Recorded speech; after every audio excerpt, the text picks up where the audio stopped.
Hello, friends, and welcome to Profoundish. I'm Weston. I'll be joined by Alex shortly. Today, we're discussing finales of TV shows, ending things, specifically ending our long-running arc of the Never Have I Ever game. That's right, it's coming to an end. This is the episode where we finish it. Join us. You're listening to Profoundish.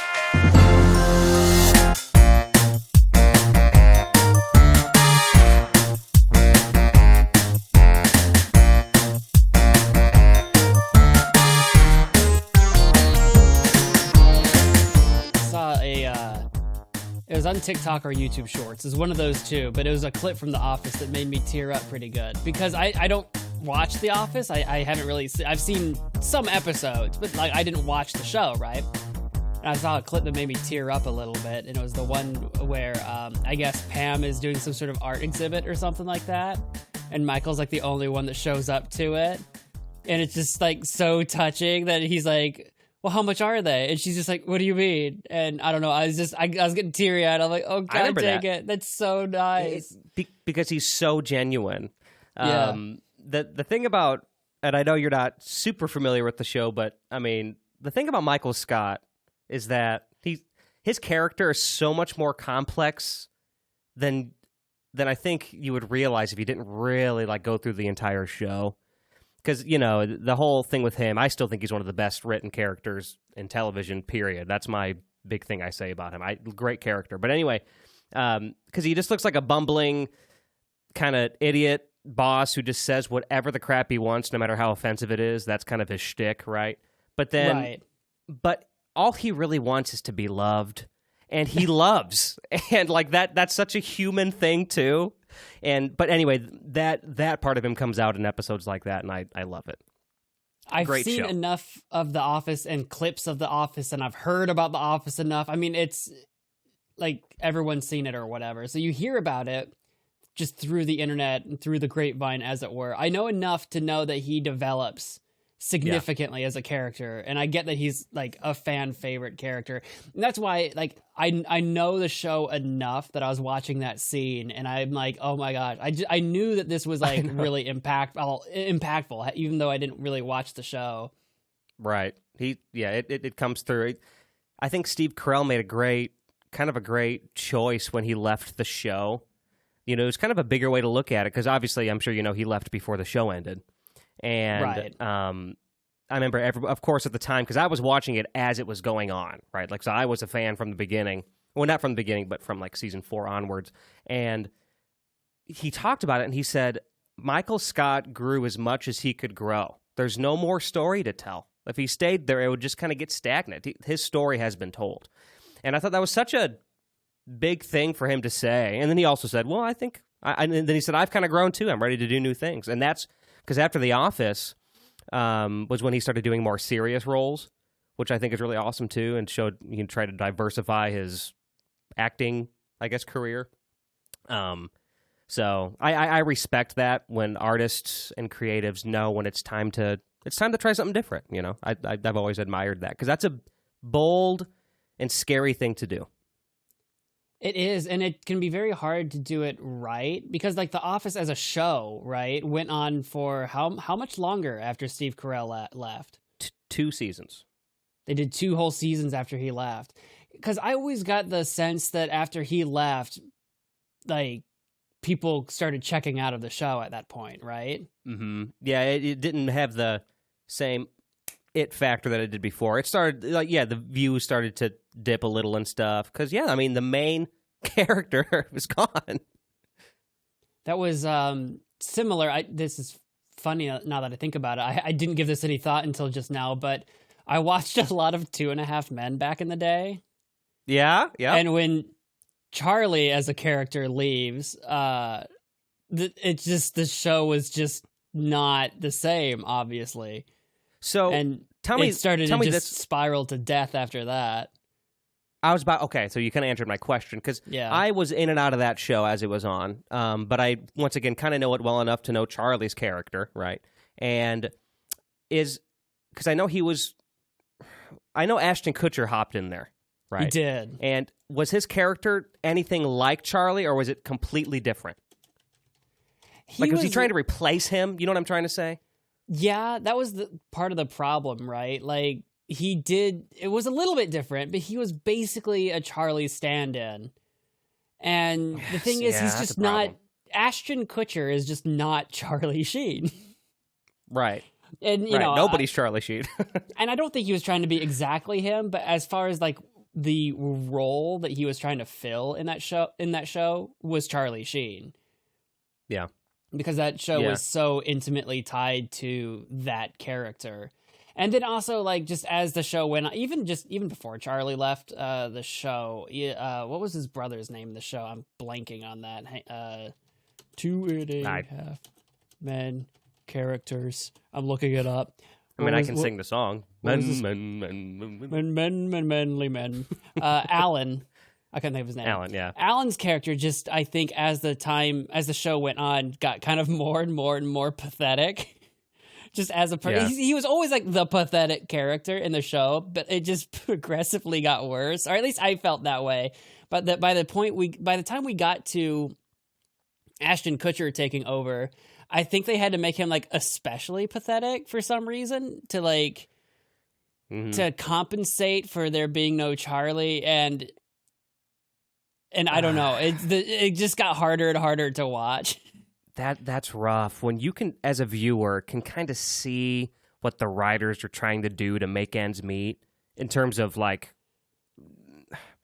okay, my example, it kind of brings me back to The Office. So right when as the show progressed on with that, like as it basically, in my opinion, as the show started to kind of run its course, which in my opinion is a little bit before Michael left, I noticed what they did with the characters. It's kind of similar. So at first there was, you know, the Office is known for its ensemble cast, right? So many memorable characters.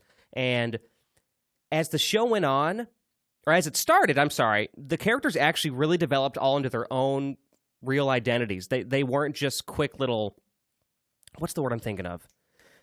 Like, you know, like archetypes, or no, I just mean like they're known for like just a very particular kind of like character issue or flaw. Like they're known for one thing. Like this guy's the goofy guy. This guy is the liar. This guy is the funny guy or whatever. Like they kind of have this one specific like personality trait that the character's known for. You know, sure. The Office, what that was really good at was really adding depth to all the characters, at least the main 7 or however many there are. But as the show went on, and as the audience, this is my assumption, as the audience really kind of started to love characters for particular reasons, they actually started to, in my opinion, digress and start writing characters really just based on just these one specific personality quirks that they all have, and that started just to kind of be their thing. When usually I feel like it's the opposite. They kind of start as, okay, this guy's the funny guy. He's just going to make a joke here and there, or this guy's the one that always does this. But The Office kind of went backwards with it, and it really got bad once Michael left. All of a sudden, all of the characters, like your Dwights and your Merediths and everybody, they're just known for this one particular thing now instead of having depth, which I thought would be the opposite, because when Michael left, there's so much room for, I feel like, more to come in. Since he's gone, you got to fill that void up. But instead, I think they were just kind of going the cheap route, in my opinion, and just really focusing on these particular character quirks and kind of underplaying what these characters, I think, have been known for doing in the early seasons, if that kind of makes sense. No, I think it does make sense, and I feel like I'm going to make enemies slightly with this one, but it reminds me of Archer. That show, kind of I don't know if you ever watched Archer, the animated one about like spies or whatever. I've seen some episodes, yeah. Okay, so like in the early part of the show, like in season 1, for example, they're actually at their agency, which hilariously is called ISIS, and then that was, there's a terrorist group called that, so that didn't work out. But anyway, they're working at their spy agency, and it's kind of like The Office, right? Where you kind of have all these characters in an office setting working together. Mm-hmm. You have a couple of them that are actually spies and have action scenes, but for the most part, all the other characters are like office workers, right? And as the show went on, and as you got to see more and more of these characters, certain traits of those characters got particularly popular with those characters, to the point where in the later seasons, I felt like, which I don't think the show's over. I'm definitely behind. I know for sure there's at least one season I haven't seen. But as we got into the more recent seasons, the writers really clung on to those particular traits to the point where they became like hyperbolic versions of what you originally met them as. Yeah, you're describing it very well. That's exactly what I mean. Yeah. And it's almost like for the casual viewer, that's almost perfect. And that's probably kind of like because they just tune in, oh, I know what this character is going to do, and it's going to be funny, and I want to come back and watch him do this again next week. Right. Like, you know what I mean? But I feel like as maybe a long-term viewer, it's kind of like you can really kind of read between the lines with what the writers are doing, and I just don't like that. It feels like cheap. It feels cheap. It feels like they're skipping out on the writing, and maybe it's a priorities thing. If they only have so much time, they're trying to prioritize a different story beat or something. I don't know what it is. Maybe it's just the show's getting older, and what the writers originally envisioned of these characters was one thing that ran its course. Now they don't know what to do with them, so they're just kind of writing what they know. I don't know what it is. But I know what you're talking about because, like, I feel like I saw that in Archer. But not every show does that. Some shows do a better job of developing their characters. It's something about the development. Like, if your characters never develop, I feel like, well, one, there are plenty of shows that you don't have to develop your characters. They're kind of like, just episodic. You tune in one week or whatever. There's no overarching narrative. But if you're going to have an overarching narrative, if you don't have characters that develop, it just feels like the show is slowly killing itself by becoming stale. Yeah. Right. And, I think that is a bigger problem than because you're right, not all shows do it. I think the going stale part in general, which is a lot of reasons for shows going stale, is a pretty big issue. Like, I remember, like, for example, I think one of the best examples and notorious examples is, like, the Big Bang Theory fatigue. Like, that show was a hit. It was huge when it came out. It really was. And it was a hit for a long time. In fact, it broke a CBS. It was a CBS show, right? Was it on CBS? Was that the channel it was on? I think so. It broke a record with the network for being renewed more seasons in advance than any show ever has in CBS history. So, like, they renewed that show, like, four years in a row. So they made the assumption that's a big risk. For the next 4 years, you know what I mean? That's a huge risk on the network side. So, but they did it, and it was clearly successful enough, I guess, because it went on for, like 14 seasons or something? Yeah, a lot. So a long time. But I remember, and I don't know how others feel about it. I've talked to some people about it who watched it. In fact, it's kind of weird. I just talked to a coworker about this a few days ago. He brought it up because he just started to discover it. And he said, I can't believe it's 14 seasons. And it's like, yeah, after like a certain point, it really is just kind of the same thing. Like, there's changes that happen. I know it well enough to know that there's a lot of big changes. New characters are introduced. But you get to a point to where your story's been told and it just becomes kind of a shell of its former self. And I don't know how it ended. Did you watch it to the end? Or I don't know how big of a fan you were of that show, actually. No, I dropped off years ago. But then again, it actually ended years ago. The final episode was in 2019. That's it? Oh my gosh, 2019? Well, they played a ton of reruns, don't get me wrong. But 2007 to 2019 was its run. Oh my gosh. I know. That is so long for a sitcom. It's long for a sitcom. Wow. It feels weird that it was that long ago. That's pre-pandemic days, baby. But wow. Yeah, it's the staleness of the characters. Like, there were new characters introduced. Some of the characters developed a little bit, but because there were so many seasons, there wasn't a lot of development. You know what I mean? Like, they don't end up radically different by the end. I mean, like, some of the characters end up with people like what was the one of the I don't remember their names. I don't remember any of their names but Leonard and Sheldon right now. But anyway, at least one of them ends up married. One of them ends up I think they all end up with girlfriends, a rotating cast of girlfriends or something like that.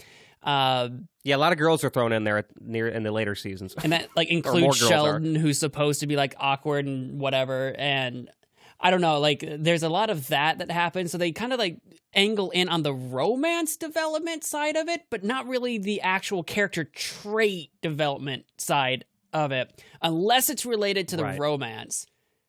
If I remember what I've seen correctly. So they kind of like narrowed in, like, we're going to develop this thing, but not too much because we have a lot of episodes to make. Which I feel like even that feels stale because kind of the one thing I loved about the show at the beginning was there was that weird sort of kind of romance with well, I guess, do Leonard and Penny like end up together? Penny, that was her name. Yeah, Leonard and Penny end up together, I'm pretty sure. Well, they definitely date on and off again. I think by the end they're together.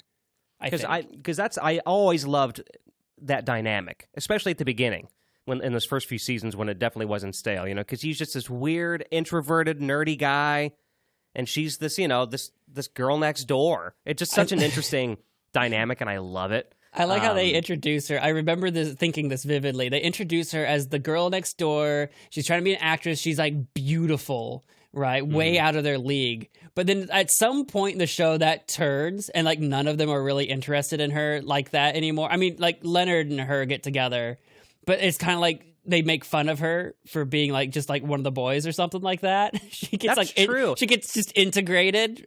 I don't know if it's because she was supposed to be like a side character and then she became a part of the main cast, so they couldn't let her be unobtainable anymore, if that makes sense. Mm-hmm. That's an interesting point too. That's another thing that shows do is that sometimes I think they kind of listen to ratings, audience. Well, of course they do, but like what the audience is saying. Because did you ever watch? I have two examples of this. Did you ever watch Boy Meets World? I did not. Okay, so I remember it existing. Do I know what? Do you know Topanga? Like the main. It's okay. No, I do not. Okay, that's okay. I just figured you might because it's such a weird name. So she's like the main kind of female protagonist in the show, and to kind of counter Corey, the male protagonist, so they end up having a romance and stuff. But in the first season, she was a complete side character. She was written as a side character, and the other main character, or one of the main characters that was in there, he was this another kid in school. His name was Minkus. All these weird names in the show, and he was just this annoying, nerdy kid that was kind of like the antithesis to the main character. And as soon as season 2 hit, he took a back seat, and Topanga took a front seat. And they talked about it later, and they said that more people wanted to see what was going on between Topanga and Corey than they cared about Minkus's character. And another example is Scrubs, which one of my favorite shows. The janitor in that, the goofy janitor, he was not meant to be in the show. He was just meant to be like comic relief for like the first few episodes. So like for the front 9 or front 12, whatever those first, or front 13 maybe is what it is. Those first 13 episodes they record in bulk. And then after that, he was going to bounce. He was done.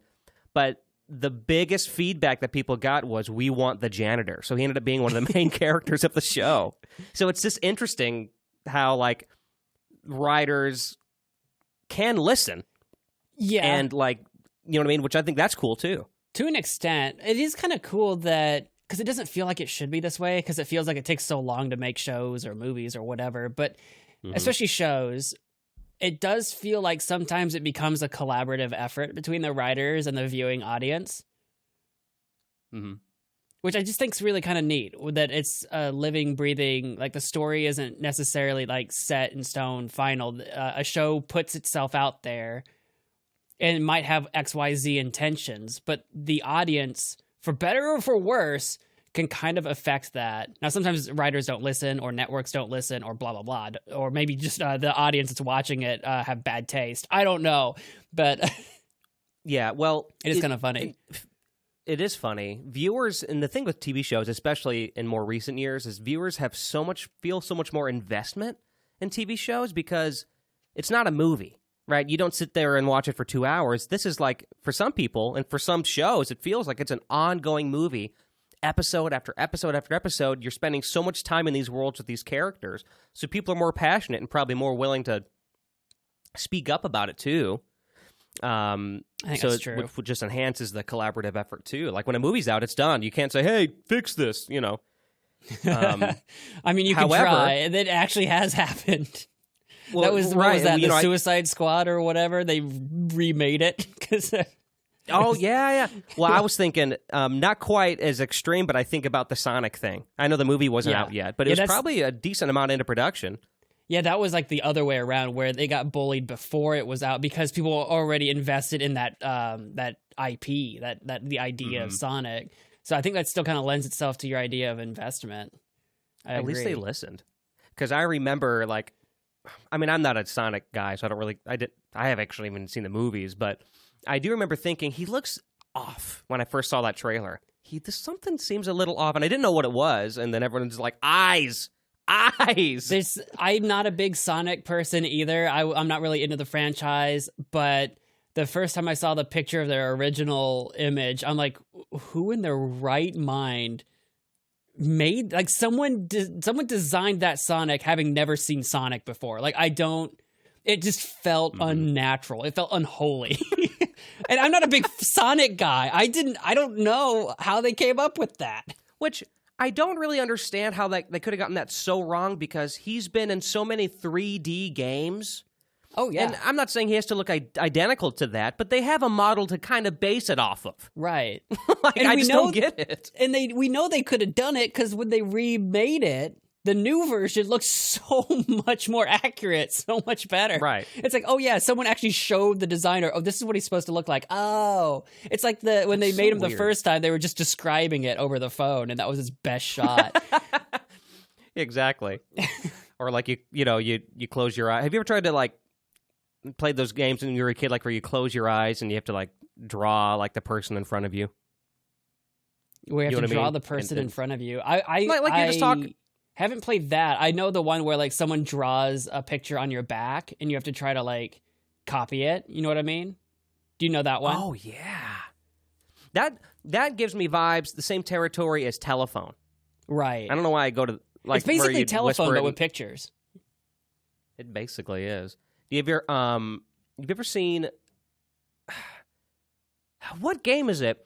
It's like a version of Pictionary, but, like, it's got, okay, I had this version of Pictionary where... No, it wasn't Pictionary.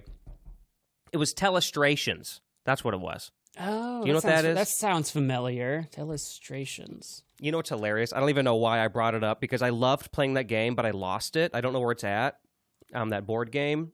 But there was, like, an adult version that was so much fun. In fact, we might have played it at one point. Telestrations. I'm trying to remember how it goes. I think it's kind of like a... I'm looking at a picture of it, and if I've played this, it was probably all of literally one time. Because I feel like I've seen this, but I don't remember how it's played. So it just clicked in my head. So what happens is you have this little notebook with a bunch of pages in it, and what happens is there's just one, and it switches from word to drawing. So the first person grabs it, and they have a word that they have to draw. And they draw it. And then they flip a part of the notebook over to where all they see is the drawing, not the word the next person does. So then they have to write the word, right, of the drawing they saw. And then once it gets through the circle, back to the original, you can look and see how much it's changed over time. That's such a good idea. Fun. No, I want to play that. It is literally like Picture Telephone. Actually, and you know what's funny? We play it on my community Discord sometimes. It's called Gardic Phone. I've heard of Gardic Phone, and that's actually a very similar concept. It's more fun with friends, in my opinion, in a circle, like together. Oh, I mean, always. I think someone has suggested that on my gaming channel before, to play Gardic Phone. And at the time, I was like, oh, I'll have to look into it. I think that was probably literally like 2 years ago. Well, you can still look into it. You never said when. I'm looking into it. Yeah, I promise. I'll look into it. I have legitimately played games that were suggested to me by people that probably don't watch me anymore because it was that long ago. When I did cover songs, I did the same thing. People would recommend it, like a cover, and then I would look through comments if I was like looking for inspiration on a cover, and I go, oh, so 2 or 3 years ago, Bob over here asked me to do this song. I'll do it. And then, like, I feel so bad because, Bob's not watching anymore. Yeah, it's like, I haven't seen Bob in 3 years, but 3 years ago, Bob suggested I should do this. Oh, my gosh. That's absolutely true. The Gardic Phone thing reminds me, I don't know if you ever did this. I know that you were later to the internet game, but I used to be a huge player on Yahoo Games. You ever play Yahoo Games back in the day? I didn't play many Yahoo games. I trolled. I wasn't really trolling, but on Yahoo Answers, answering people's random questions to the internet with no expertise in anything whatsoever. Well, Yahoo Answers is a special place, but Yahoo. This is when Yahoo still at least had a little bit more stake in the search engine hub world, whatever you want to call it.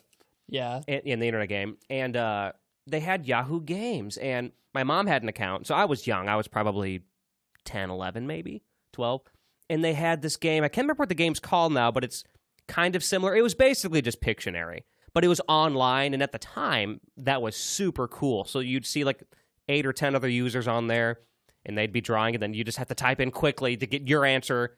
Whoever answers the right word first wins, and then it's their turn and stuff. I kind of feel like I know what you're talking about. I don't know what that was called. I feel like I know exactly what you're talking about. You probably do, because they took that and then they renamed it, and then it got more popular like 6 or 7 years ago again online. And there was another game. I can't think. It was like Words with Friends, but the picture version. It was like something with friends or something. Yeah, because someone's drawing a thing, and everyone that's like in the lobby or whatever is just furiously trying to say what it's gonna. It's just Pictionary. It's basically Pictionary. Also, on that note, like with Words with Friends, is that okay? So Words with Friends is basically Scrabble, right? Oh, was it called Scribble? Scribble.io. Drawing and guessing game. Yeah, I think it was like Scribble.io. That's what it was. Yeah, Scribble.io. Well, God, now I think about I.O., I think of Agario. The OG I played the Agario. crap out of Agario. I loved Agario, dude. When did that come out? Was that like when we were like the beginning of like college time for us? Around then? Or is it or at least when we discovered it? Yeah, something like that. 2015. No. April 28, 2015. The initial release date of Agario. Wow. It's coming up on 10 years here pretty soon. A couple of years. That makes me feel old. Jeez Louise. Agario was awesome. I played a lot and of now that. There's like so many knockoffs. Did you know like all those .io games that we all thought were like multiplayer, they weren't? What do you mean? Agario wasn't multiplayer when it came out. It faked it. Really? Yeah. It faked it? Yeah. I didn't know that. Yeah, so I didn't either. I found this out years later. And now there's multiplayer versions of a lot of these games that got popular, but when a lot of them were coming out, they weren't. So I was getting really mad at bots. Yeah. I thought I got so I was mad. gloating over bots because I would do really well at Agario, and I wasn't playing against anybody. I just thought I was. I wonder when that changed, because I remember playing when I should have been working at one of my old jobs, and we had 3 computers up at a desk, and or at like this front desk area, and there was usually 2 of us working at a time. So it'd be me and another person. We'd both be on there working together. So this must have been a point to where you could be online, I guess, because I remember there'd always be like these 2 other big dudes who would like help each other out. You know what I'm talking about? And then like eventually one of them would eat the other one. They would like they'd both get really big. Yeah. Yeah. And I remember that was a thing for a while. And unless I'm mistaken, and Agario was always multiplayer, but I remember reading something about the development, because it was the rise of like all of these .io games. There were like so many all of a sudden. Is that a lot of them faked multiplayer and didn't actually have it, and some of them made it later. I remember reading a thing about it. So unless Agario was one that always had it, I don't remember what all I read, but I remember reading this thing where it's like, oh, you might remember this game or that game. Did you know? And I'm like, oh, okay. That's yeah, so interesting. It really kind of like, there's this weird illusion thing that happens. It's kind of like, I think about games like Mario Party or something, where everything, like, there's all these theatrics, right? You roll the dice and then you jump in, that it does the number, it does this. The game already knew what it was. Oh, yeah. You know? And I think it's so weird because you really feel like, come on, if I just hit it at the right time, I'm going to roll a 6. But it already knows what it's going to be as soon as you press the, and it's just, I always think that's a weird feeling when you like look through the game, you know? Because but it takes away the fun, but you know what I mean? It depends on how much of it's like physics-based versus random-based, Mm-hmm. but like, yeah, there's a lot in video games that, and really, I mean, it's all of it, but in video games or any entertainment, that it's all about the show. It's the presentation that sucks you in and draws you in and gets you invested. It's all about how you present it, not what the end result is. You know? Right. Do you still watch a lot of those? Man, first of all, hold on a second. Yeah. What was the topic this week? Believe it or not, I didn't say it. We've been on topic the whole time until we started talking about video games. The topic this week is finales and shows and how they end. Are you kidding me? Yeah, that was the topic the whole time. That was pretty on topic, yeah. I know. We were on topic the whole time. That's why that's why when we were talking about The Office and Archer and all that, that's why I didn't stop us. I'm like, oh, we're on topic. Well, really quickly, because I know we're kind of getting close to the next segment time. Do you have any like favorite show finales? God, I spent a long time trying to think to myself, you know, as opposed to think to other people. I was trying to think to myself, what show finale did I love? And all I could think of was like show finales I didn't like. Oh no, you know what? Right. I found one. I just had a moment.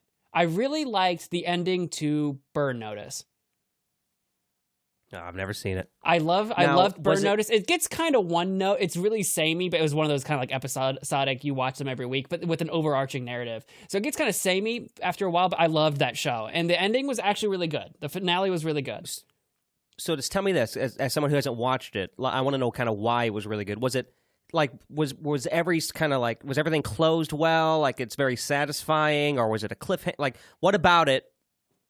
Kind of broadly speaking, made you like it so much? The overarching story that had kind of encompassed the whole thing from the very beginning, that Michael got burned, which is the version of like getting fired when you're a spy. You got burned. And he wanted to find out who burned him and basically why. And he finally does. He figures out the story. I'm not going to spoil it because it's still really good. I think you could watch it today if you wanted to.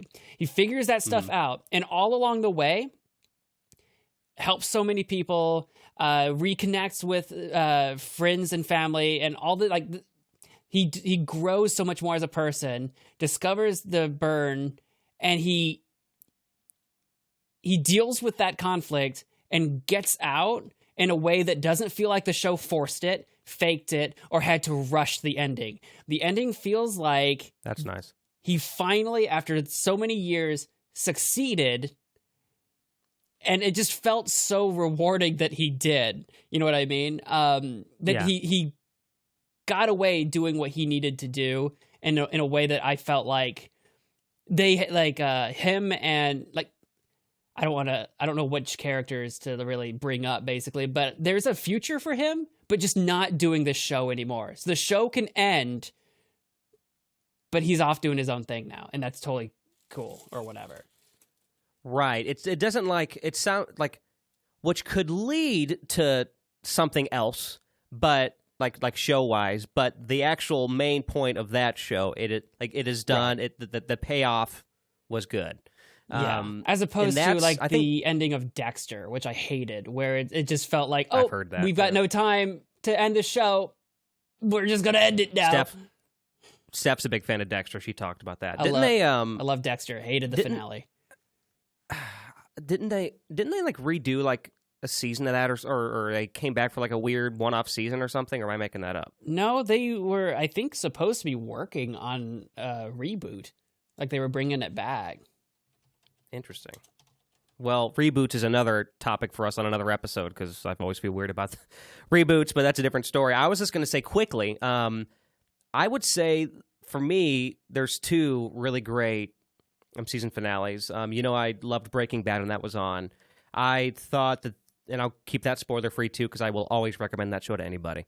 That it's not the same kind of show that Burn Notice is. So like there wasn't really like a payoff that needed to happen, kind of like in your particular case. But in this show, the story was told and it ended. Like the story just ended the way that it needed to end. It didn't go to some weird wild places. Like there's some other shows that felt like, okay, this could be the ending, but then they just took it bigger and bigger and bigger and bigger, and then it just kind of got out of proportion. This really was just a realistic feeling story, and it ended realistically, which I appreciated. Divisive for a lot of people. A lot of people didn't like it, but I thought it ended well. And then the other show is a show called Chuck, which I also recommend if you haven't seen that. I have not seen Chuck. So I think I don't know if it was me or Justin, but our friend Justin, I remember him and I were watching it. And it's a great show. It's a little bit more family friendly too, but it's got the perfect blend of action, romance, comedy. Highly recommend it. Anyway, that show ended on, believe it or not, a cliffhanger. But in my opinion, because of how that story was told, and that's actually also like a spy show, I think it was perfect. And it was kind of like but it wasn't like, will the show come back? It wasn't really like that. It was just this is for you to decide how this ended. And I like that. I'm somebody who actually kind of likes thinking about it and going, I like it to end this way. In my head, this is how it ended. And as long as I never come back, then right. It can always be like that in my head. But I also understand why that can be really kind of jarring for some people. Yeah, like for Burn Notice, the way it ends, like you can try to imagine what the future for some of the characters is going to be like. And I think it's kind of fun, but you know for a fact that there's no more show. Like, it's over. Like, they might go on doing whatever, but there will not be a show of it. That's why I felt like it was closed so well. It's like the thing that this show was about, it's over. So if they brought it back, I'd be upset. You know what I mean? Right, of course, yeah. So I get it. Well, I'll put Burn Notice down. I'm kind of in the mood for another kind of show like that. I'm currently, as of recording this, I'm going through The Last of Us, and that's just such a dark show. So I could use I'm assuming that show, it probably has dark moments, but it's probably not Last of Us dark in terms of theming. Yeah, it's not that dark. It's got its drama, so it's got its stuff in it. But for the most part, actually, it's kind of light and exciting. It has 7 seasons. There's not a single one of them I think is a bad season. So I'd say go for it. Well, it does get more intense the closer to the end you get, but well, sure. Well, if you ever have the time, my rec for you is Chuck. Out of all of them, it's so good. I'll have to do Chuck. 5 seasons, little easier to digest, and I think you in particular would kind of love the premise of it. Highly recommend it. Did you ever watch Psych? I think I watched a little bit of Psych. Yeah, so, that's because they were I almost said they're the 2 psychopaths. No, the 2 psychics, but they weren't psychic. They were faking it. Yeah, I watched a few of those. Yeah. Okay, so the humor is kind of similar to that show. Now, Psych is a different show completely, but the humor is the same. Anyway, recommend it. But yeah, Burn Notice. I got that written down. Yeah. Look at that. 2 recs today. All kinds of recs. You got your recommendations, everybody listening at home? You have your homework. Know. We definitely totally talked about finales. And now, coming up in our next segment, the penultimate finale to a long-running series. One more time, Alex. Are you ready for some Never Have I Ever? Heck yes! All right. Pew, pew, pew, pew, pew. We'll see all of you on the other side of this break.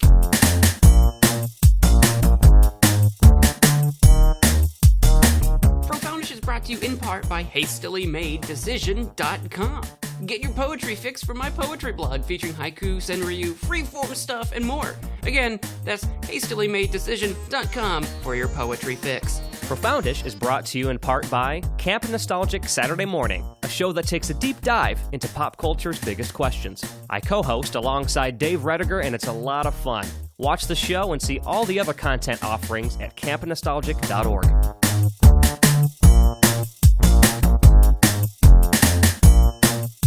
Welcome back, everybody, to Never Have I Ever, Oprah's Top 100, the finale. If you haven't... How many are left? We are on number 79 out of 100. Yeah, we can do this. Oh, we are doing this. Yeah, we need to. If you have not been keeping up, we've been doing this for a while. just like shows, like it's time for this to end. This is the finale. Yeah, it all makes. I just realized why you wanted to talk about finales. It just clicked in my head. Exactly. That brilliant. This we've been beating this cat for a while now. And if this is your first episode, you're stepping into Profoundish, then definitely go back and check out the other 78 questions we've answered. But allow me to refresh the rules for all of you.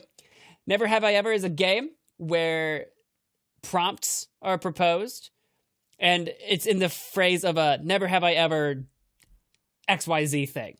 If you have done that thing, you lose a finger. You start with 10 fingers up. If you've done a thing, you lose a finger. You go down a finger, right? And whoever loses all their fingers because they've done the most things, they lose the game.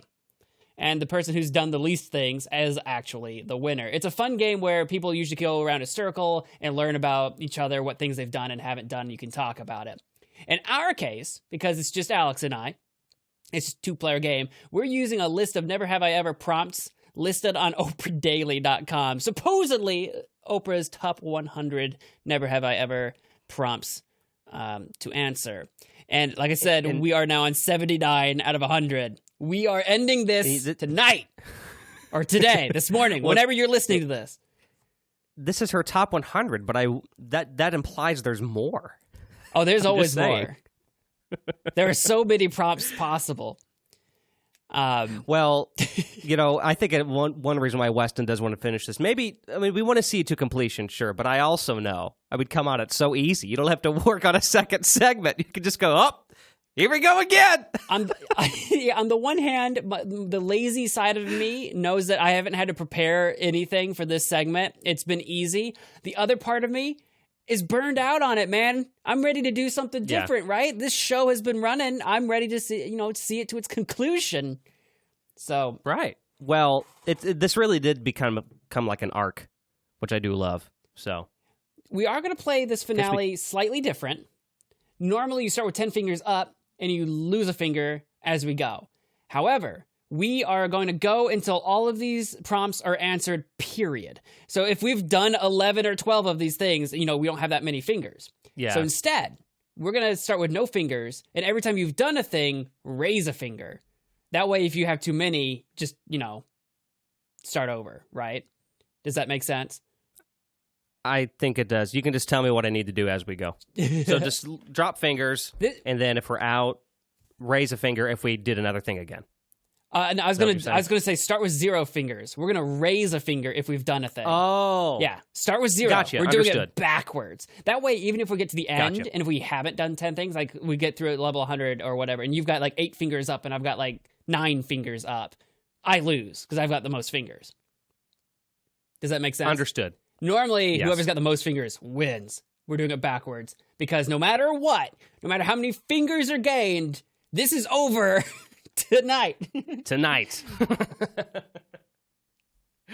All right. I'm ready then. With that, let us commence. Number 79. Never have I ever deleted a post on social media because it didn't get enough likes. I don't think I've ever done that.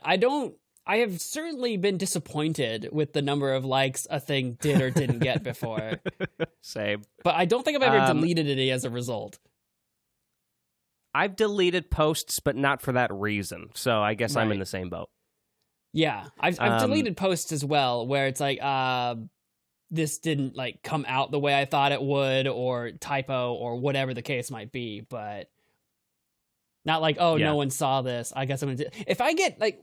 I think we're too small as creators, for example, to get so few likes that we delete something. It's not like, I normally get 1,000 likes when I post a selfie. This one got 200, so my self-esteem is now wounded, and I'm going to take it down. You know what I mean? We know what's wild, and maybe you do know this, but on average, like this is Instagram specifically, so I can't speak for like Twitter or Facebook or something, but on Instagram, like a really active, engaging community that follows a particular person, like that person on average gets 6% of their audience liking their post. Just 6%. That's considered really good, which is insane to me. So, and I was doing the math because like I was going to like these big accounts. Like I always, Like one is like Selena Gomez, because she's like one of the biggest subscribed to people on Instagram or followed person. And it's true, like her follower base compared to like her likes, like it's really around like it was like 6 or 7%. Isn't that crazy? Just 6%. Actually, and that's considered good. Yeah, I consider that good because that reminds me, I once did the same thing looking at a number of channels on YouTube. And at one point in time, this was just me rounding. I didn't get into the actual math, but I was like, about 1%.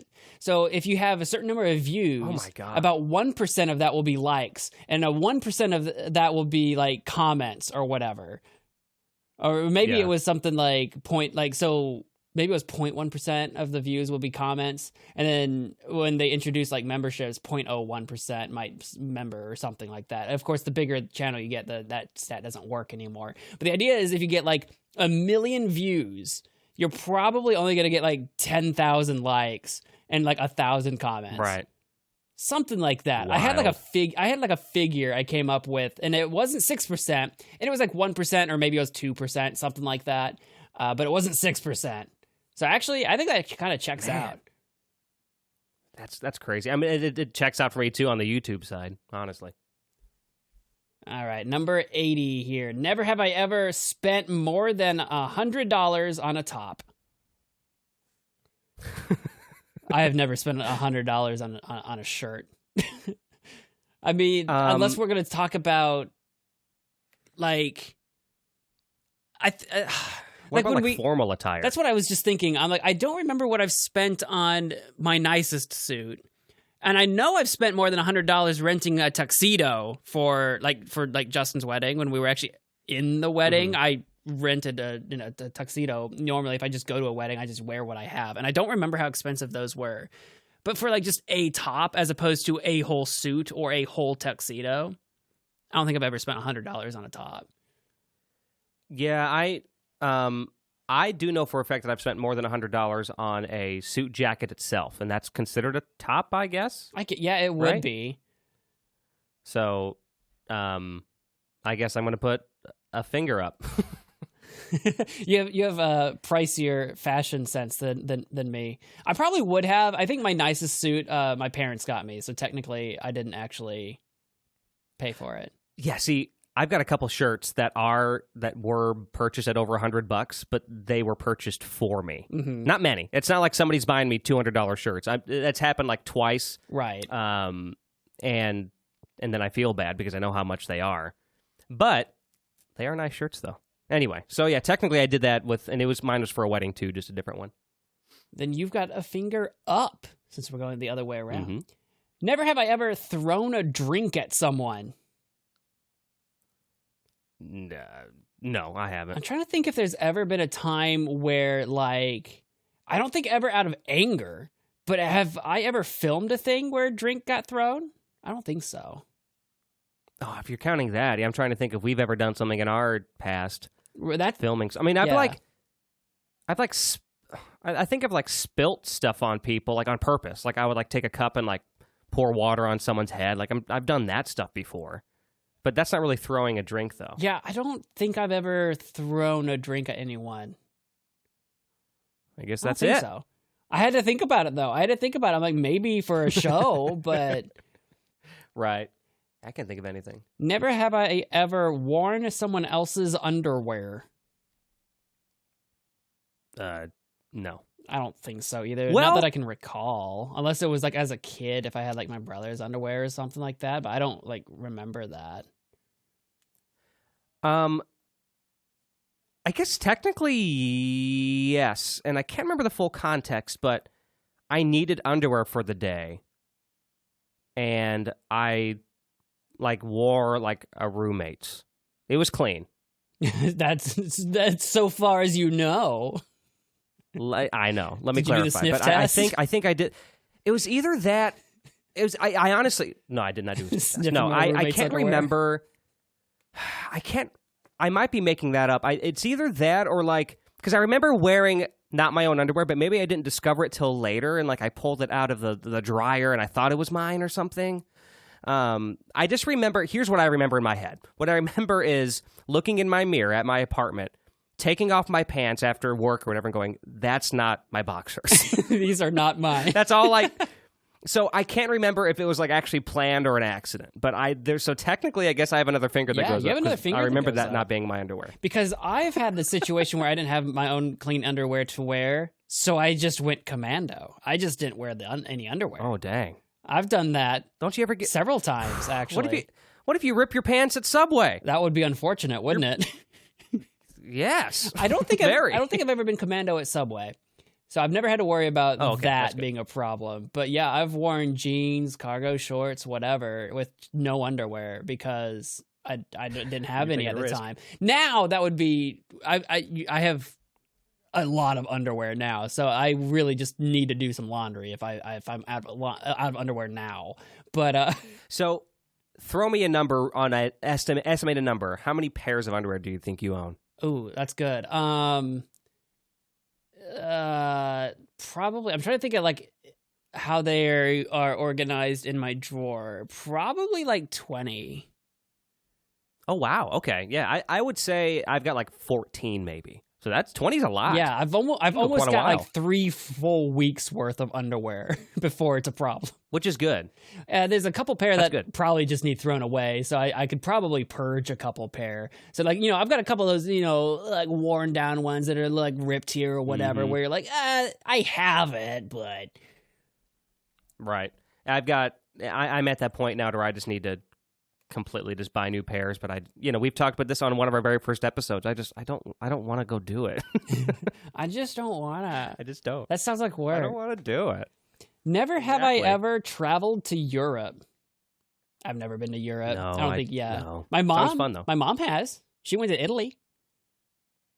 Ooh, that's cool. Like a honeymoon sort of thing, or something different. It was a girls' trip. It was her and my aunt, her sister, and my cousin, which would be obviously my mom's niece or my mom's sister's daughter. Anyway, it was a girls' trip for them because my cousin lived in England at the time and was traveling Italy. And he's like, come travel Italy with me. And so that's what they did. And at my parents' house, which I don't even know if you've been in that house, at least since we hung it up. We have a picture of the Roman Colosseum. It looks like a stock photo, but it's a photo my mom took, and we had it framed, and it sits in their living room. That's awesome. Yeah. That is a compliment, by the way. If it looks like a stock photo, odds are it's a really nice looking photo. Yeah, it looks like a professional photographer took a picture of the Colosseum, and we have it hanging up. That's cool. Yeah. Well, she actually did do like photography stuff in school. I'm pretty sure I remember her telling me that. Oh, I didn't know that. Okay. Yeah, my mom's been to Europe. She basically studied abroad for a year when she was like a teenager. So she was out in like Germany, I think specifically. Ooh. But that's all I got. I don't know too much about it besides that. Neither of us have been to Europe. Never have I ever attempted a trendy diet. I have not. I don't care about diets. I am health conscious, but I don't do trendy diets. I just eat well, if that makes sense. I don't follow any of the trendy stuff. I found out that it kind of got trendy to do the intermittent fasting. And when everyone started talking about intermittent fasting, I found out that I had just been doing that for like forever. I was like, oh, I was. That's just how you do it. That's just how I eat. I basically, if you skip breakfast, you're basically intermittent fasting. And that's basically what I would do. I would eat like a lunch and a dinner pretty close to each other and fast the rest of the day, right? And so that counted. I'm like, oh, yeah, I've been doing that forever. You've already been doing it. That's good. Yeah, I've seen like these. I used to work, in an environment where I'd work with multiple coworkers, like tons of them, and I would see so many of them like just struggle with these different diets that they're trying out, and some of which got a couple of them kind of, or not couple, one. I saw one coworker get kind of sick because of it, and it's like maybe you should just, in general, what you shouldn't be eating, right, and what you should be eating in general, right? There, I know there's nuances and things, but maybe you should just kind of go by that first, get your feet wet, and to stick with that. Like, it's wild. Eat less meats and cheeses and eat more fruits and veggies. It kind of works out. Right. It's like, you can't tell me you didn't already know that, It's funny. I remember after high school, I put on quite a few pounds, at least for a guy my size, and I remember not being happy about it. And the first thing I did, it isn't what I added to my diet, it's just what I cut out. All I did was I cut out bread and I cut out cheese. And you know how much I love cheese. Right. That was hard. But guess what? I shed like 25 pounds in like 3 months. Like just from, I didn't exercise or anything. Like it's because it's bread and cheese, right? And I ate so much of it. A pop's a big one too. Pop help if you're a pop big pop drinker, cut that weight out, and that'll help a lot. But yeah. So I guess what's that mean? What was the question? If we have done those diets? Yeah, neither of us have. So I guess our fingers stay the same. Never have I ever gone to a strip club. I have not been to a strip club. I have not either that I know of. I feel like I'm in a weird zone where I almost feel like at some point in my adult life I need to once just to say I have, but I don't want to go alone because that sounds horrifying, and I don't know if I really want to go with people because that sounds equally horrifying. I know what you mean because I was just thinking this, like we were you and I and our other kind of core group of friends that we've been friends with forever, we're talking about taking like a Vegas trip in the next couple of years, like when we're all hitting 30. When we thought, I mean, what better time than then? We didn't talk about this. I just made it sound like we did, but like, I mean, hey, that's true. What happens in Vegas stays in Vegas, so I guess that checks out, right? But oh my God, if I did that, I would have to tell Steph, hey, listen, I'm just going in for science.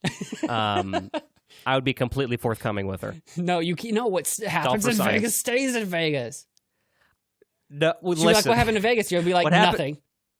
I didn't go to a strip club. What happens in Vegas ends in a divorce. Look, I'm not trying to. I'm not saying. I'm just. These are the rules. That's all I'm. It is the rules. It's true. Well, we'll see. No. But I do want to say this. I'm going to keep just my two fingers here. But I believe when I was young, I under 18, I think I went in with a parent. I have a memory of this, but I don't know if it's made up in my head or not. Like, I'm talking not at night, not like on like a Friday night, but like for lunch, like on like a Wednesday. That was Hooters. So, oh, okay. Yeah, everything was really orange. I actually don't even know if that's allowed, but I have this weird memory of being in when I was a kid, but I could have completely made that up. So I can't speak to that. I don't have vivid memories of it. If you can't be sure, we'll just say, nah. And I'm going to also hope not, because that makes my parents sound like a horrible parent. Well, so I mean, if they do a good lunch. Hey, the lunch is good. That's what all the dads would say about Hooters, is they got some great wings. Actually, now that you said that, like, B-dubs is so expensive now. If Hooters wings is cheaper, might need to go to Hooters. Go for it. I'm just saying. Yeah, let's start there before the strip club. Let's start with Hooters. Yeah, wings are expensive. Also, that'll be like a warm-up to the strip club. I like that. All right, never have I ever binged an entire series in one day. I have. I knew you were going to say you have. I have never binged a series in a day. A series does sound more difficult, though, because admittedly, I'm going to say I have, but it's been like a whole season of a thing where there was only one season that existed at the time that I watched it.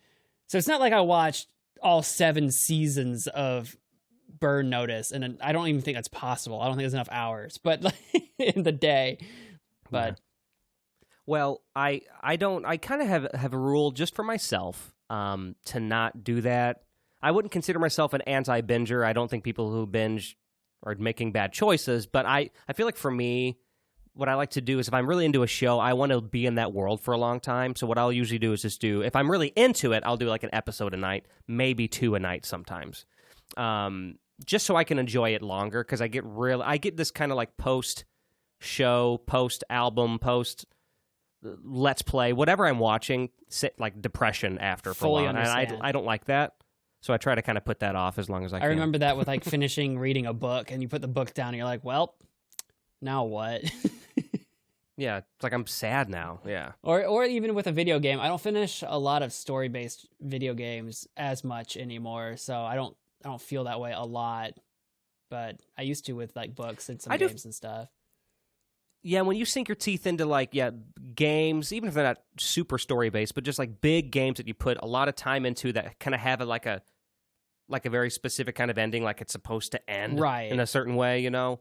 Like, yeah, that can be pretty tough. The games that are just more kind of endless or like kind of a bunch of replay value, that's a little different because you can just put it down, come back, put it down, come back, you know? So I totally understand that. All right, I've got a finger up for that one because I have absolutely... I don't remember what all I've binged. I can think of 2 anime off the top of my head. I binged all of One Punch Man and what's the Titan one? The Giants Titan Attack on Titan. Attack on Titan. I couldn't think of it. I binged those when there was only one season of those. I binged those, and I know I've binged other stuff, but I'm drawing a blank right now. I have One Punch Man still written down to watch. Another friend of mine that I was watching Attack on Titan with told me to. Like, they dipped out of it, and I did too. We just kind of both fell off. And then she was like, hey, I'm watching it again, so you should. I'm like, okay, crap. I got to get back on this. So, I'm going to get back on it. Never have I ever tried psychedelics. Never. I don't think so. I'd have to, like... Oh, boy. Well, like, I don't think so, Spicy. Right? I have tried... You tell me, does this count? I don't know what counts as a psychedelic. It's legal now, and I have tried an edible. No, that's not psychedelic. Okay, great. You're good. A psychedelic would be like shrooms or acid or... I don't know much about drugs because I don't do drugs, ones. but it's legal now. I was like, okay, I'll try one. It's not for me. I didn't like it. I don't recommend it. Psychedelics... I didn't like it. Psychedelic... Well, that's fair. We talked about that briefly on another podcast. Did we? I couldn't remember. Actually, yeah, you know what it was. Have you ever like smoked marijuana before, or or something like that? That was one of the would you rather or never have I ever questions. Okay. But what was I going to say? Psychedelics usually, to my experience. Now, once again, I say experience like I've done it. I've never done it, but from what I understand, it's more of the visual altering. Kind of hallucination kind of stuff. Right. Like very, very specific hallucination things. So yeah, that would not count. Yeah, no acid, no shrooms for me. No thank you, waiter. It also sounded vaguely suspicious when I say it like that. Nope, definitely not. It's like side-eyeing me like, yeah, okay. Never have I ever... Right. You've got, you got like a big bag of shrooms just right next to you. Right, yeah, I'm eating them now. It's the only thing that gets me through the podcast. Good luck. I've been seeing colors for hours. Never have I ever met someone famous. I don't remember how famous they were at the time that I met them, but my 2 go-tos, the one's really famous now, is that I've met Hannah Aldridge and I've met they're country stars. Shoot, I just lost her name. Okay, I was gonna say, I didn't know. Frick, she was just at the Grammys. This past Grammys. I don't know. Have you met anyone famous while I try to look up this person? I mean, I met somebody famous in one of my very niche communities. I don't know if that counts. So he's a very well-known record producer, Chris Lord-Alge. I met him. He's produced the likes of Green Day and Muse and all these big rock bands. But once again, he's super famous in like the audio industry, but I don't know if that counts. I don't know that person, but if you think that they're a celebrity, like they would be, or not a celebrity, because it's met someone famous. So then yes, he's famous in the audio world. So yeah, I'll put a finger up for that. The person that I was trying to remember, which is actually the more famous person, Ashley McBryde. Do you know that name? Is that another country singer? Yeah, she actually like won the CMAs a while back. Yes, I know that name. I've met her. Ashley McBryde. I'm sure I know a song. Yeah, she was playing at like this cafe slash, like, I feel like it's a cafe slash bookstore. So it was cafe slash something.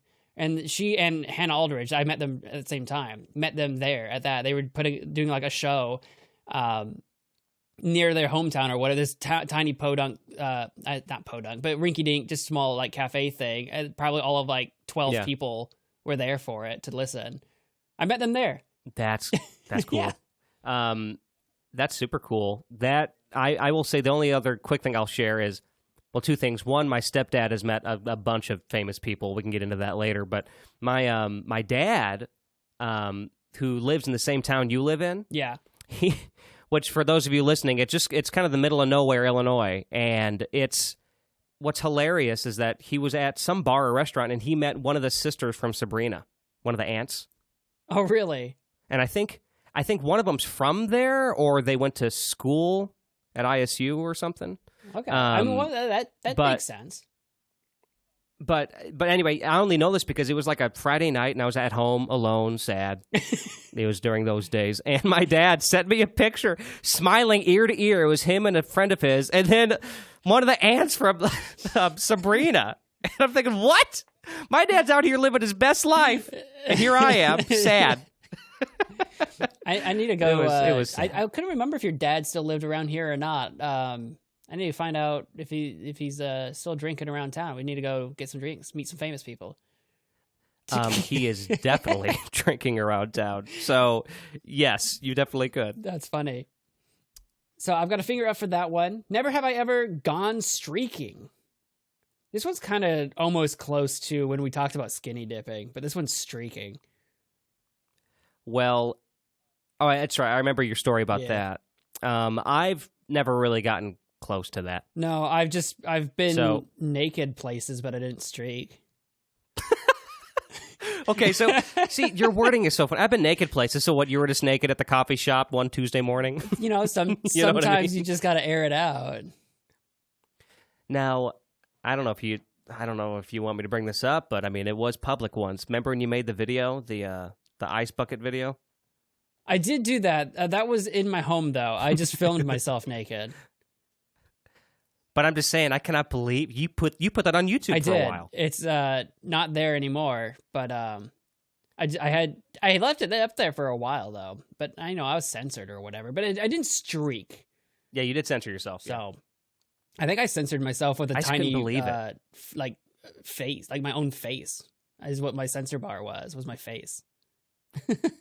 Oh, is that what it was? In my head, I remember black bars. Maybe it was, but that could just be me generalizing because most things did black bars. I want to say I've never been streaking, but okay, that's fair. Never have I ever been on a sports team. I've been on a sports team. Like, does it just mean like even like your local sports team? I would assume so. It just says a sports team. I was on school sports team, summer league. Yeah. I did some school sports for a while. Mainly that was mainly track and field, and then out of school, like community stuff, I did baseball and basketball for a while. So I actually kind of wish I did track and field now, back in high school instead of baseball. I think I would have been good at it. It was fun, and you probably would have been. Better than me. Never have I ever maxed out a credit card. No. I have. Is that true? I've maxed a credit. Well, was it a small? It was probably a short limit, I'm assuming. Yeah, the limit was like 2,000 or 2,000 and odd, maybe not quite 3 or something like that. Okay, so not a crazy limit. But I maxed it. And you paid it off. That's what's most important. Paid it off. And then after I did that, they increased my limit because I maxed it out and paid it off. And then they're like, "You need more limit." They're like, "Okay, now do it again. This time, make it more." It was big purchases. I maxed out one and nearly maxed out a second card. It was big purchases. A lot of them were related to, at the time, college expenses too. So it's just, I maxed out. I just had very little in the bank and a lot of credit to spend. So that's what happened. Right. That's fair. Well, hey, once again, you beat most Americans. You paid it off. That's what's important. Yeah. So. And then I nearly did it again when I built this computer. Oh, yeah, that's right. I remember you saying because I was like, I'm going to put it all on a card so I can get cash back. I paid it all off immediately. Instead, like last time I maxed out a card, I couldn't do that. But this time I paid it all off immediately because I actually had the money saved up for it. But I wanted to put it on a credit card so I get like points and cash back. Ka-ching. So. Yeah, makes sense. Never have I ever been blackout drunk. I think we both have at the same time. Yeah, we both have at the same time. Blackout, we both have at the same time just once. I've blacked out a couple more times, but usually I don't go that far. Yeah. When I drank more, I usually didn't go that far. But yes, I have. Definitely been there a few times. That is usually not like the intention. It's like, uh-oh, we're in trouble. You know, you get to that point of no return where, like, you just it's like I'm good, and then all of a sudden you're not good, and you know the alcohol's still running through your system, so you're like, I know I'm not good, but it's too late. It's still going through the system, and then next thing you know, you wake up, and then you wake up, and you're like, what? I don't recommend that. I recommend anyone, if you are going to be drinking obsessively, to be at least with people, so that you can all take care of each other. Honestly, yes, because I was going to bring up very quickly how if I didn't have dear friends such as Weston and another friend of ours too there that night, it was actually the first night, at least I think you two you didn't black out. I didn't think that night you and I went really hard. I didn't know I had blacked out, and then it was revealed to me things that had happened or been said that I didn't remember. So I'm like, oh, yeah, I guess I did. So that being said, it was nice to have friends there, because I know for me, I could have gotten a little more hurt, because I kind of was laying out, and I ended up not to. Well, I don't need to get into graphic details of it, but I was just happy to have friends to make sure I was okay. So yes, if you're gonna drink like that, he's had a good point. Be with people you trust, and people that trust you. And then, we were young too. We were like literally 21. I might have been 20 because I'm older. I might have been 22, but like we were young, so it was like our limits had not been pushed yet. Yeah, I didn't even understand what my limit was at that time, because I drank a little bit before, but not really that much until I was like 21. Right. So that's when you learn, and then you learn your limits. And you're like, okay, I have to. Now I know. I have to keep pushing my limits. I need new limits. That's right. Never have I ever been engaged. I have not. Do you have any secret engagements to reveal? No secret engagements to reveal, but then in that case, this next one should go by pretty quick. Yeah, I know. I'm just going to talk right over that. Alex says, okay. You probably should. That's all right. This next one will go pretty fast. Never have I ever gotten married. No. I have been married. Oh, well, you've been married, just not engaged. Correct. We skipped that process. It was a shotgun wedding. What happens in Vegas, right? We haven't been there yet. Never have I ever donated to a charity. I have donated to a charity. Literally, we talked about the ALS Ice Bucket Challenge. I've donated to that. I've donated to other charities since. Does donating clothes for no profit help or count? Donated to a charity. It doesn't say donated money. So yeah, if you donated clothes or whatever. Yeah, I've a few times donated clothes just completely just to donate. So I guess I'll put a finger up. That works. If it's like Salvation Army, or if it's like Goodwill, or if it's like, whatever, that counts. You're donating stuff. Yeah. And usually that's what the money's used, is to buy stuff. So, that works. Right. Cool. Never have I ever pretended to be sick to get out of something. Yeah, I pretended to be sick to get out of stuff. See, I'm like never sick. So sometimes I like want to pretend to be sick, but I don't think I ever have. The one that I can think of was when, bringing it up again, we talked about Last of Us at the beginning. It's when I bought Last of Us and played it. I called into work and I called in sick so I could finish the game in a night, or that next day. So I played all night and went into the morning, and then I called in. I've known people to do that. I never have. I've had the patience. Well, usually I don't get games right away. So I don't do anything right away. So I'm not usually worried about that. I'm going to say I haven't, that I can recall. Maybe if I was a kid. I don't know if I've ever pretended to be sick as a kid. I don't think so. Usually when I thought I was sick, I thought I was sick. But I don't get sick often. So. Right. Never have I ever stood up a date. God, if I actually get as far as planning a date, you better believe I'm showing up. The way you went, Like, I knew where that comment was going as soon as you made that noise. I have never stood up a date. Yeah, I've never done that. I've canceled a date before, but I've never stood up one. See, I've been canceled on. Hey! Wait, that was us. Why'd you cancel on me? I'm about to say, wait a second. Wait, I remember their name being Alex. You pretended to be sick to get out of our date. I remember this. Never have I ever ghosted someone. This one's kind of unfortunate. I have absolutely ghosted someone online. Oh, yeah, man. It wasn't the right thing to do, and it was... But, like, also, it wasn't going anywhere. It's just one of those unfortunate... Like, if you've ever tried doing online relationships, they can be very strange. And that, yeah, I've ghosted people. I feel bad about that, but it is what it is. I kind of have, too, and I also don't feel good about it. But it was not like just a complete drop-off. It was just a slow... I was trying to, like, slowly... dip out of something to kind of drop the hint that I'm kind of trying to disappear here, but not just completely disappear. Right. And they kind of got the hint, so maybe that doesn't count.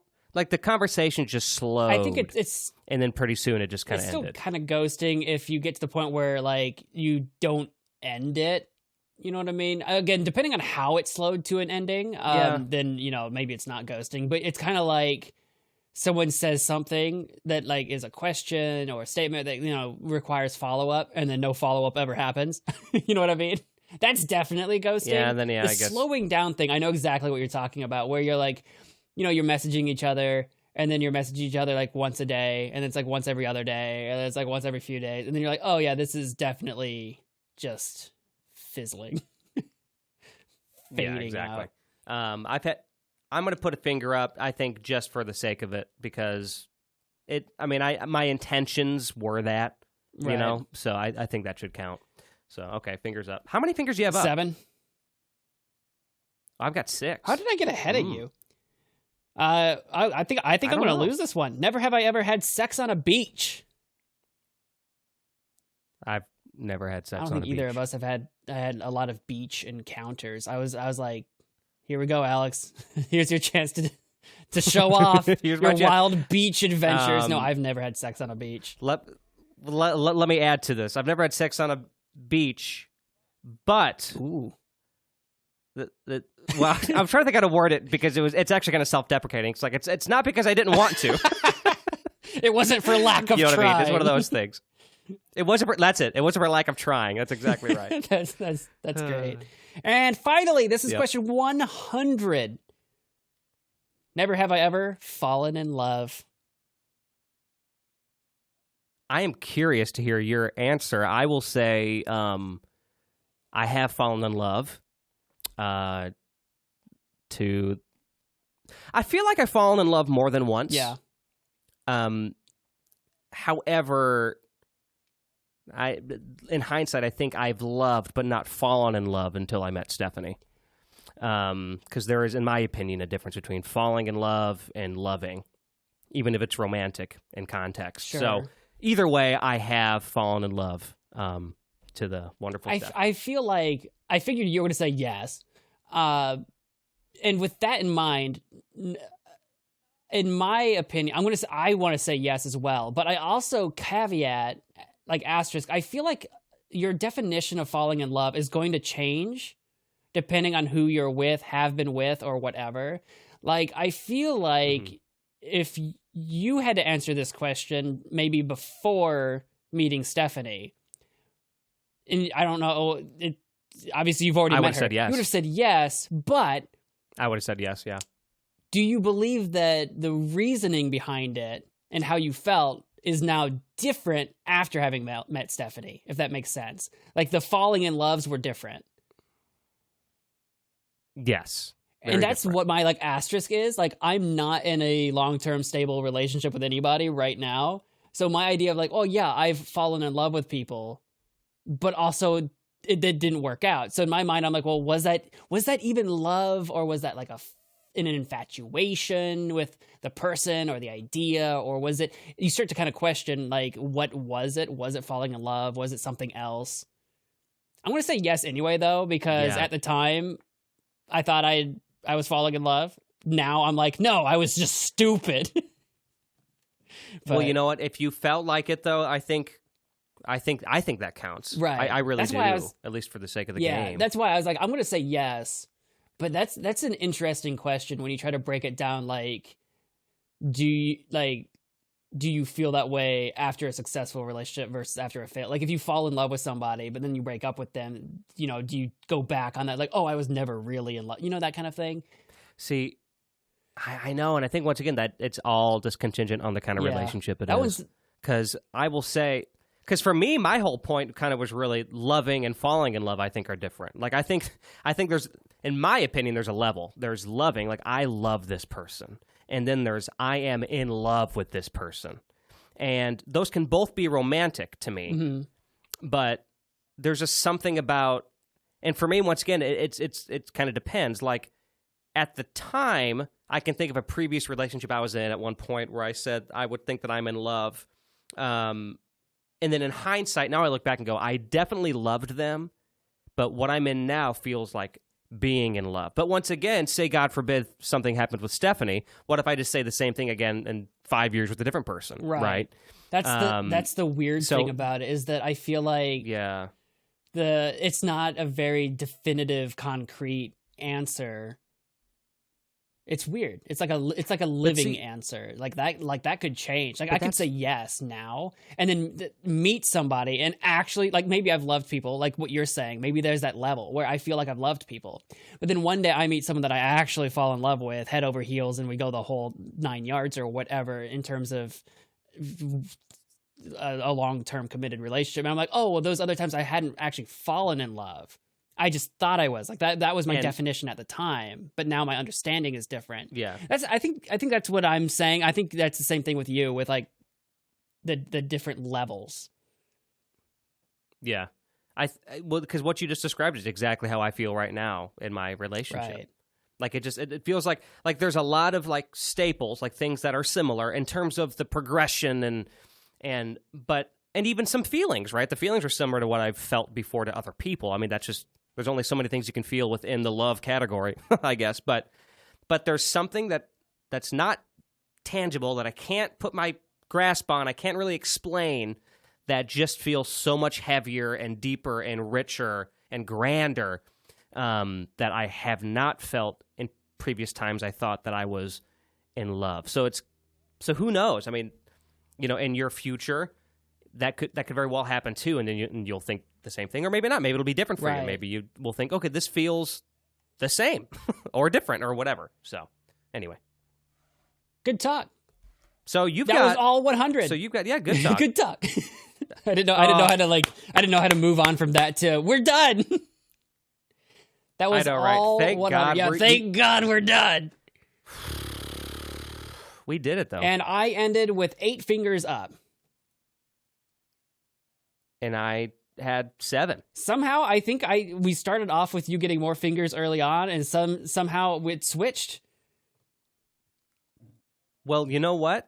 It doesn't matter because it's done. It's done. Oh my goodness! We conquered Oprah. And her list of 100 never have I ever questions. You thought we couldn't do it, Oprah. We did it. Now, when we say never have I ever completed 100 never have I ever questions as listed on oprahdaily.com, now we have to put a finger down. That's exactly right. I'm trying to think. So if we average each section of this out, I mean, we've done how many episodes? We've had done multiple hours of never have I ever. If we were together at like a sleepover doing this list, it took us like 3 hours to go through while talking about it. There would have been much. We wouldn't have had any time for spin the bottle. We could, if we ever do like profoundish, like marathon like videos that we put out. Like we could just do, we could have a 3-hour long video of just the never have I ever just right in a row.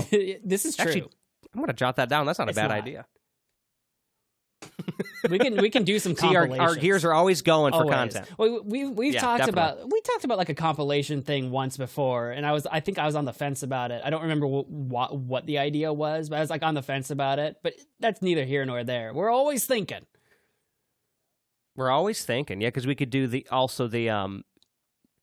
big episodes where we do the Would You Rather Win $1 Million? Yeah, we got to do another at least another one of those because I think we've done that twice. If we get 3, that's a trilogy right there. Exactly.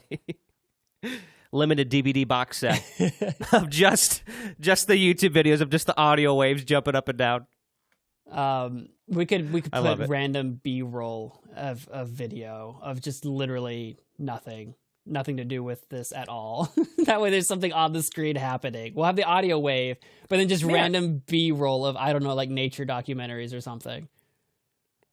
Oh, I like that. I was going to say, we could have some sort of incentive and have like some never-before-seen footage of us when we were younger, like making videos or something. But I like that better. Just B-roll footage. Stock video of like of the ocean.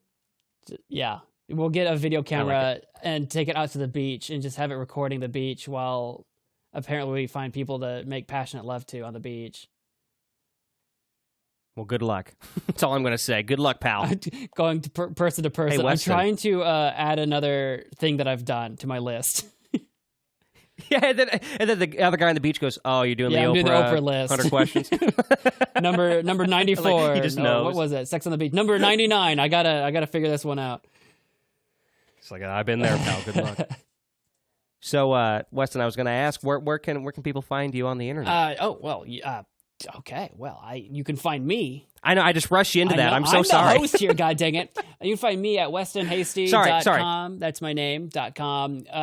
My gaming channel, Magic Man Mo, on YouTube. I write some poetry on hastilymadedecision.com. Check out those things. The westonhasty.com will get you to all my things. Do that. Alex, where do we find you? The Weston Hasty Experience. Well, before I say where people can find me, I want to apologize for because you are the host, and I've been doing a lot of we've been doing some backlogging for 2P's episodes, and I'm just kind of in host mode. So I am sorry. You don't have to apologize. I don't because care. I would feel the same way. You don't feel the same way. I don't care. It's fine. Okay, never mind. I don't feel the same way. You can find me at alexduquette.net. The great thing about that site is that you can see everything right there. You can see the videos I make. You can see the songs that I make. You can even listen to them if you want there. I have a new album called Songs from Sangamon Street. Make sure you listen to that on your preferred platform of choice or alexduquette.net. Check it out. You've been listening to Profoundish. We're available on Spotify, YouTube, and Apple Music. Obviously, listening to us on one of those things. Check us out on the other things. No matter where you're at, give us a like, a subscription, a 5-star, a rating, a review. Do whatever it is you do. Follow us on Twitter and Instagram and TikTok at ProfoundishPod. Let us know what you think about anything on any of those sites. And, well, until next time. Bye. Bye.